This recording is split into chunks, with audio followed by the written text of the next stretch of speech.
Dance in the Vampire Bund, it's wild. But there are two menaces I have to talk about, bro. But first I need to get some context. So, vampires are real. The queen of vampires wants to have a civilization for themselves in the middle of Japan. So, she's trying to get that situated. She meets the main character, he's a werewolf, and all of a sudden, she is a member of the school. Mind, all of these events happened on TV. So the minute she pulled up to class, everybody was on the main character's meat. They were mad at the main character. And especially after she says meet him after class, that's crazy work. Like, aren't you a student? But this whole situation gets on the nerves of a special person in the class, Nanami. She's a part of the student council, and she does not like the fact that a vampire is going to their school. She's low-key racist, but it's okay. So, Nanami's plan is to go to the head of the school and complain to get her to remove the vampires. So, she grabs a bunch of students, they head all the way down to the head councilman's office, and they ask her, can you please remove the vampire from our school? We don't need these bloodsuckers in with all these other kids, bro. And the lady that they're talking to is like, that's a good argument, that's a good argument. Head councilwoman, what do you think? I'm not gonna lie, she was dead enjoying this, and for some reason, she thinks it's a great idea to put a hit on a student. That's crazy. But this isn't the only time Mina was a menace. Yo, so the main character is spitting some riz, I'm not gonna lie. I had to dead take some notes because this was amazing. But when he's talking to the girl, he looks over and sees a group of vampires about to jump her, just like they did Nanami. Oh yeah, I didn't tell y'all, Nanami was kidnapped literally the exact same day that she had the altercation with Mina. And based on what's going on right now, I'm pretty sure y'all know what they did to her. And the main character was witnessing the exact same thing about to happen. So he saves her. And bro, it is not looking good. It looks like it's 50 versus 1 man right now. It is not looking good. Luckily, the main character's ass gets saved. But we're gonna move on to what Mina does because it is much worse than y'all think. So, Mina's having a discussion with the Prime Minister. He does not want to give up land, even though it's a trash fill, and she is kind of upset. So, the logical thing would be to try to convince him why he should give it up, right? Pause. You know what Mina says? She says, we tried to be nice with y'all, we tried to talk civilly, but you humans always want to play dirty. Wouldn't it be funny if someone that you loved were to just so happen to disappear right now? Wouldn't that be funny, Prime Minister? And bro's freaking out, he's like, hey, what do you mean? What are you talking about? And she's like, hey, you can shut up. Give me the phone. Do it. And the Prime Minister does not believe that the conversation is over. He's chasing this lady down the stairs, bro, begging her to explain what she just did. She kidnapped the Prime Minister's grandson and turned him into a vampire. But it gets worse, guys. So Akira is having some beef with the president, and there's a hidden gang of vampires in the school. So all the students gather together to figure out how to eradicate the vampires. The main character says, hey, I'm going to get Mina, the queen of vampires. She's gonna solve this. And everybody's like, man, stop playing, bro. We're not gonna open it, bro. And not even a minute after bro leaves, they hear a voice. Guys, it's me, Nanami. The girl that was kidnapped a few weeks ago. What? Nanami? Is that you? I thought you were kidnapped.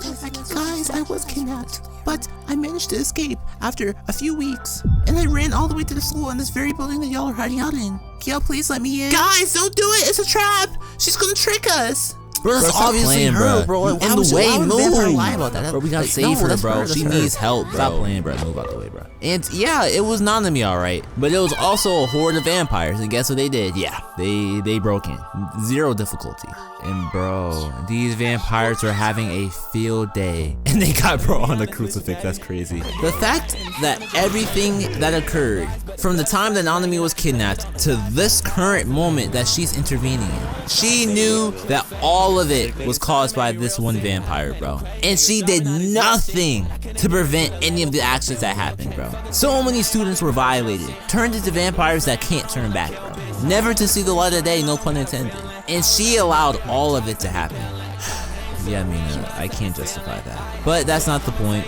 The real point is what Nanami does after she's freed from this guy. So the next episode, we see a kid sleeping in bed, you know, average child things. But he suddenly gets woken up by Nanami sitting on the edge of his bed. And I can't even, no bro, I can't say what she starts doing, bro. She's lost her damn mind. This is a 13-year-old boy, bro. Luckily, she came to her senses and ran away, but Nanami, the damage is already done. You already did everything that you did to him. So when Nanami's in the middle of her freaky ass feasts in the alleyway, like, I'm not even joking, she's approached by a random vampire lady and she's taken in.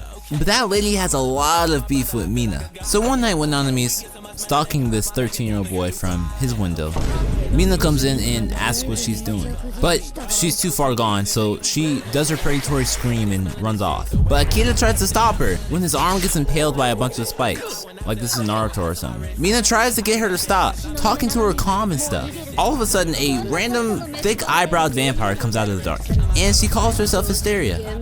Actually funny. And Mina's like, you're her new master? And Akira's like, stand back, princess. And deadass Hysteria's already on go. She shows off all her men surrounding her. Had over 100 people in that area, ready to fight. Even had bro's friend in that joint. She's talking about something, and you call yourself the ruler of vampires? And she says, I am the ruler of vampires. With your thick ass eyebrows. With your strong eyebrows. With your manly eyebrows. You better get out of my face with that. But she must not know Mina got her hitters on standby. Cause they dead took them out in one swing. Took most of the dudes out. She says, hey, don't touch the boss lady, but everybody else can turn to dust and go back to the earth. Oh God. And they say, yup. And they start swinging, boy. Bro goes in, he goes, and the other dude, he does his light skin thing, knocks one dude out, and the other dude just starts cutting stuff up. They start tag teaming them dudes too, start using team attacks, team combos. They had thick eyebrows on guard. Cause Mina comes in with the attack out of nowhere. And she ain't even had time to pull out the blicky fast. She couldn't even do that. But Nanami comes in with the save out of nowhere. Like, come on, Nanami, like from left field. And she runs off into the dark. Probably to go prey on that boy. And I wasn't too far off, bro. Nanami was dead having flashbacks of this boy. That had Nanami thinking she was the main character. And Nanami does not make it better. Because Mina says, hey man, I know you hate me. And she's like, I know, I do hate you. I hated you. It's not because you're a vampire and you turned me into this. It's because I was trying to hide it. I was trying to hide it for so long. And Mina's like, oh, you mean the boy? So don't even say his name. It's terrible. But I can't stop myself. Even when I speak of him. Bro, I'm not gonna continue yapping about this girl being a predator, bro, but she goes on for like a solid 2 minutes talking about how she feels about this boy. Yeah, Nanami thinks she's gonna defile this boy, which, Nanami, you don't have to defile the boy. I just want to make sure you know this, like, and it doesn't make it better that the boy comes out of nowhere, bro. That had her screaming, get away from me. I mean, it was getting a little sweet until Rockletta comes out of nowhere and slaps the crap out of the boy's face. And when Nanami was trying to go to the boy to comfort him, she grabs her hair and pulls her back, says, no, no, no, no, no, you're not going anywhere. Akira's literally charging this girl, but 2 vampires come out of nowhere, and she presses a button and those vampires explode. And y'all know she about to do something. So yeah, Nanami is helping the terrorist. The next time they see each other, they're on a roof. Eyebrows is aura farming for no reason, and Mina is all by herself. And Rockletta thinks that she really got the princess because she tells her whole plan from start to finish. So her helicopter gets destroyed, and Hysteria is dead about to start blowing stuff up, but Mina says that how are you gonna blow stuff up if you don't have any signal? And the floor from under her blows up, bro. Hysteria tries to grab the phone, but Mina kicks that shit out the way. It's unfortunate that she can actually fly, cause she grabs the phone. And Hysteria thinks she won cause she's talking hella trash, talking about so all these people gonna die in Tokyo, until a bunch of tinfoil starts falling from the sky. Yeah, Mina basically jammed the call, so no bombs are going off right now. You would think the plan would be solid. Guys, they used the 13-year-old boy to get Nanami on their side because they know that she's a big player in this fight. So what the 13-year-old boy does, he walks up to Nanami and says, hey, it's okay. You can take me. Go ahead, take a bite.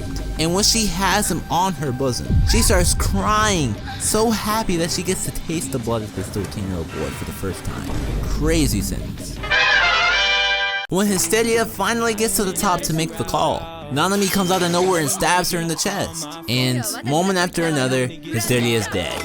very dead. She's not coming back from that. But unfortunately, the story does not end there. I understand that Nanami did a good job and she's good now, but you don't give the 13-year-old to this predator and allow that 13-year-old to make such an irrational decision. Nanami molests this 13-year-old boy and turns him into a vampire. I'm not even exaggerating, that's exactly what she does. Hey man, I'm not gonna lie bro, Mina and Nanami are both absolute diabolical menaces to society.